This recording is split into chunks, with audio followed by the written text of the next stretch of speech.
Bem-vindos a mais uma análise detalhada. Hoje o nosso foco é uma estrutura que é, assim, o pilar de tudo no nosso corpo, né?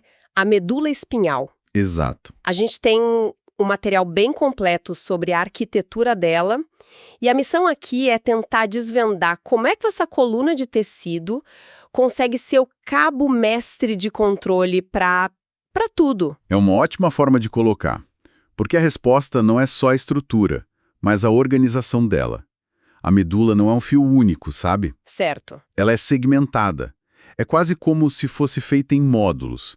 E entender essa arquitetura é a chave de tudo. Módulos. Gostei dessa palavra. Então, a ideia principal é que ela é dividida em grandes blocos, o material aponta 5, né? Isso, 5. Começando de cima para baixo, a gente tem o segmento cervical, ali na região do pescoço. Uhum. Depois o torácico, que corresponde ao tórax. Mais para baixo, o lombar. Na base das costas, isso. E, por fim, o sacral e o pequenininho, o coxígeo. Uma escada de 5 degraus, basicamente. Perfeito. E o fascinante, assim, é que cada um desses módulos é responsável por uma vizinhança específica do corpo. Ah, ele inerva uma área, como se diz? Exato. Ele conecta os fios.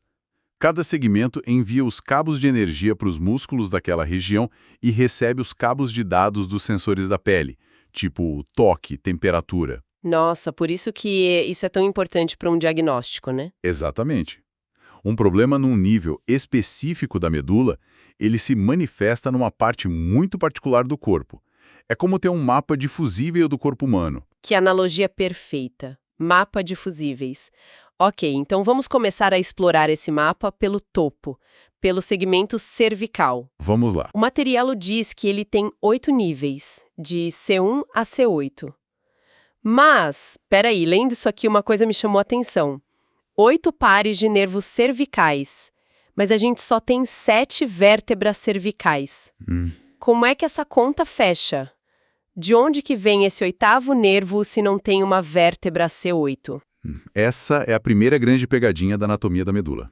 Confunde muita gente. Imagino. A explicação está em como os nervos saem da coluna. A maioria, tipo do tórax para baixo, sai abaixo da sua vértebra. O nervo T1 sai abaixo da vértebra T1.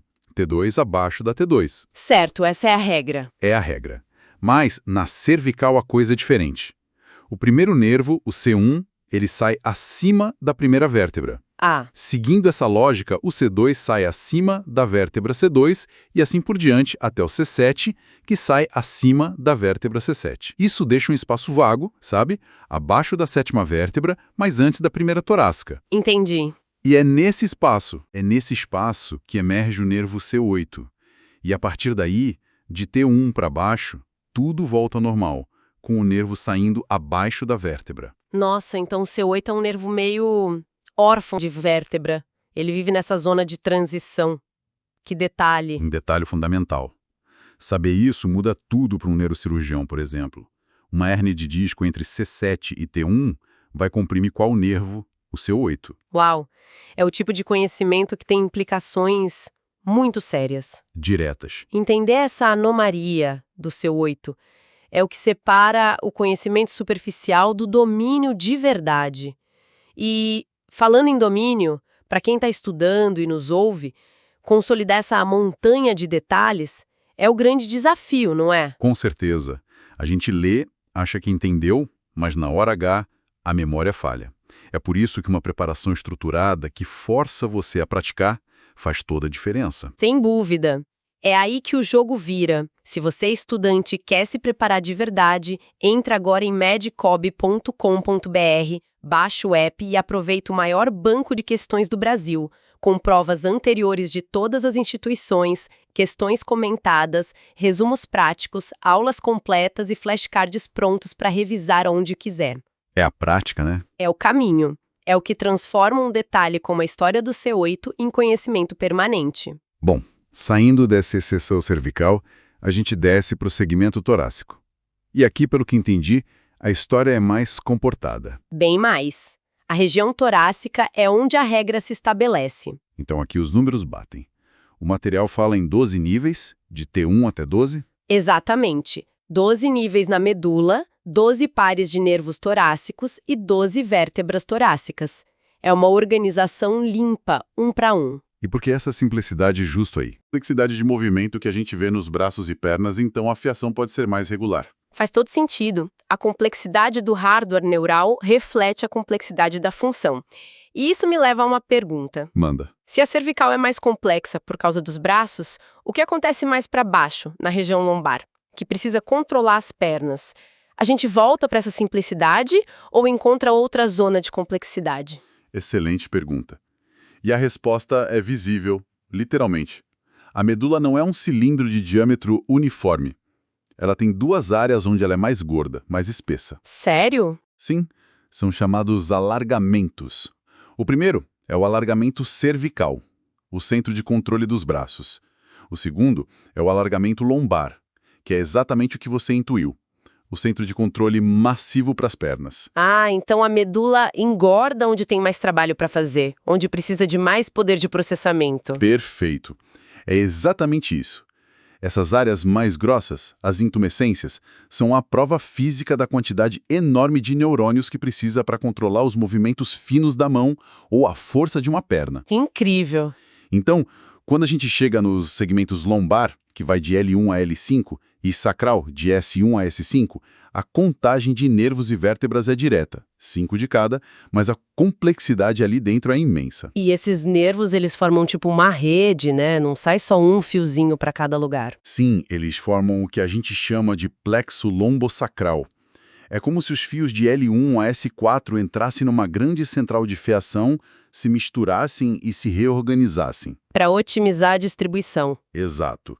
E dessa central saem os grandes cabos, como o nervo femoral e o mais famoso de todos, o nervo ciático. O famoso ciático. O maior nervo do corpo. Essa rede garante que o músculo da perna receba comandos de vários níveis da medula. É uma rede de segurança. Fantástico. Mas tem outra coisa que o material menciona que me deixou curiosa. A medula não vai até o fim da coluna, vai? Não. E esse é outro ponto fundamental. Durante o desenvolvimento, a medula e a coluna crescem juntas, mas depois, os ossos da coluna crescem muito mais rápido que o tecido nervoso. E aí fica um descompasso. Fica. Num adulto, a medula sólida mesmo termina lá na altura da primeira ou segunda vértebra lombar, bem mais para cima. Ué? Peraí. Se a medula termina lá em cima, como é que os nervos lombares e sacrais, que são lá de baixo, chegam nas suas saídas? Eles precisam fazer uma longa viagem para baixo. Abaixo do fim da medula sólida, o que a gente tem é um feixe de raízes nervosas descendo pelo canal, parecendo um monte de espaguete. Nossa! E os anatomistas antigos acharam que isso parecia uma cauda de cavalo. Por isso o nome, cauda equina. Cauda equina. Que imagem!